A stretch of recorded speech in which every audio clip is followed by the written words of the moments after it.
भगवान् ऋषिः अनुष्टुप्चन्द्रः श्री महाविष्णु परमात्मा श्रीमन्नारायण देवता अमृतां सोत्सवं देवकी नन्दनस्येति शक्तिः उद्भवः शोभनो देवकी परमो मंत्रः शंखब्रु ఏమనుకోవద్దు మీరు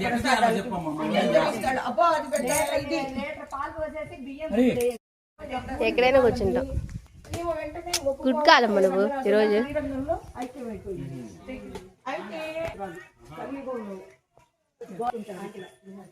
అయితే వినిపిస్తూ ఉన్నప్పుడు అప్పుడు ఆయనకి అనుమానం వచ్చింది. గోదాదేవి మొక్కుకుంది, 100,000 గంగాళాల పాయసం నీకు ఇస్తాను, నా రంగనాథుడిలోకి నన్ను చేర్చు స్వామి అని వ్రతం చేసింది కదా, ఈ ధనుర్మాస వ్రతం.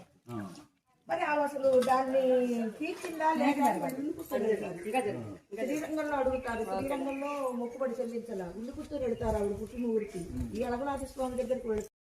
1000 గంగాణాల పాయసాన్ని గోదాదేవి వచ్చి అన్నా అన్నన్ అంటుంది తండ్రిని. అంటే అన్నా నా పుట్టింటి వాడిగా నీకు అన్నా చెల్లెల పండుగ అసలైన పండగ. ఆమె ఆవిర్భావం పాయసమా? కోడారే ప్రసాదం, చూడాదేవి ప్రసాదం, కోడారై చూడారై కోడారై అందరూ కూడి అందుకని స్వీకరించాలి. అది రామానుజుల ఆజ్ఞ. కోడారై ఈ సాంబారా? చేసుకోకుండా